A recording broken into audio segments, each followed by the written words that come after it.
Hi guys, it's Saturday morning. I'm on my way back from running work errands, and I wanted to catch up because yesterday I got a big, powerful spiritual message about hearing the truth. My ear has been killing me from allergies and just being congested and miserable, and I mean, my car has been yellow every single morning when I get out to leave, and it's like, can the plants please just, can we ban pollination, you know? But I get it, and like sometimes you get ringing in your ears to remind you to hear the truth. Sometimes we get ringing in our ears to remind us that we might be hearing what we want to hear and not like what people are telling us. And it's sometimes really hard to differentiate, especially when we talk about relationships or work or just being ridiculously optimistic. We want to hear what we want to hear, which is hysterical, especially, you know, in sales, because that's what I do. I look really weird on camera today. Sorry, guys. So we hear what we want to hear. So if we're talking about anything, most of us have a conversation already going in our head, kind of like the dude on Scrubs, right? We're already thinking about things we have to do tonight when we get home. We're already thinking about chores. We're already thinking about calls. We're already thinking about bills. We're already mentally tasked with like 50,000 other little things that we all need to do. So paying attention and staying focused and in the moment enough is troublesome. I don't want to say troublesome, but it can be frustrating, especially when we already feel like we have an overwhelming mental task load as it is to focus on a conversation, especially when I'm with a client and I'm searching for their need. You know, I am not at all a high pressure salesperson. I need to see if people need our stuff, and if they don't, fine, whatever, no skin off my back, you know. But if they do, I need to find out what it is. So if I'm talking with a young family, obviously they need to protect the kids' interests and partner or spouse interests. If I'm with an older person, you know, they're widowed, they're single, they're divorced, they're probably protecting their kids.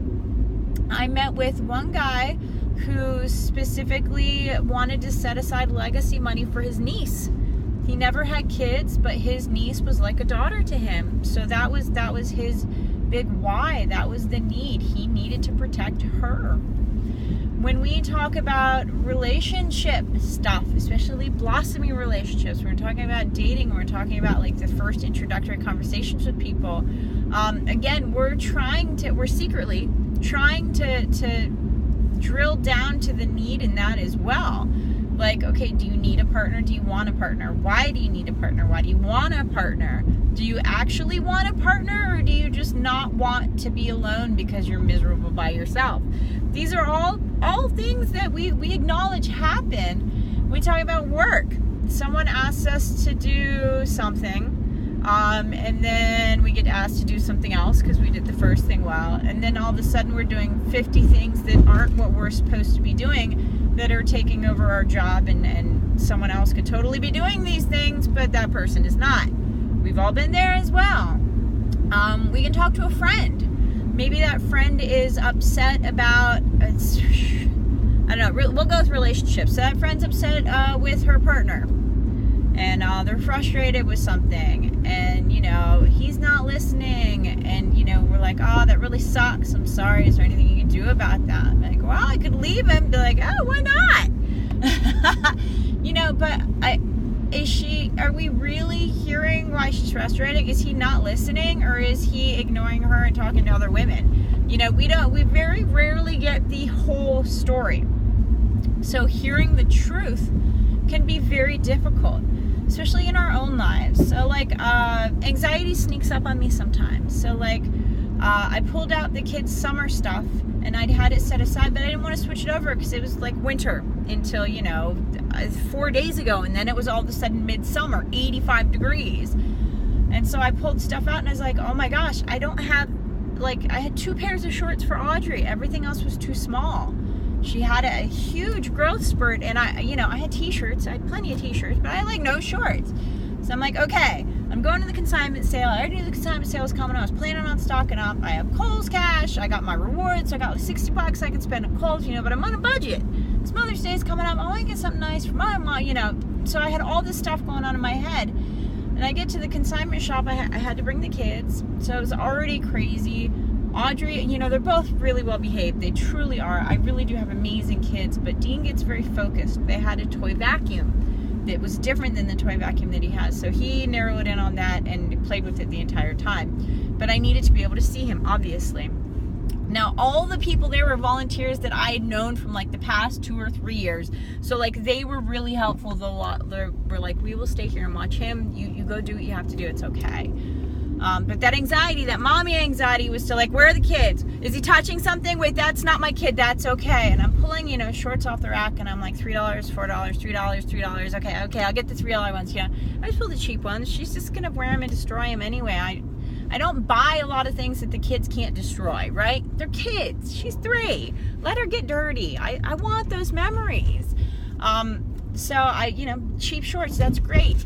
But there weren't that many on the rack either. So I was like, oh my God, my kid doesn't have shorts. And for some reason, the anxiety made me feel like that was the end of the world. I know it's not. I knew it wasn't, but like that sneaking up of, because typically I plan so well. I buy clearance stuff and I guess I just hadn't, or there hadn't been anything available.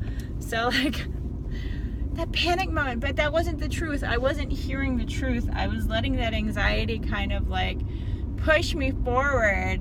And now I'm like, man, they have dollar deals at the end of the day. So I'm like, I may have to go buy the dollar deals and just get some stuff for next summer, and so I don't have to stress about this again, because that's typically how I plan.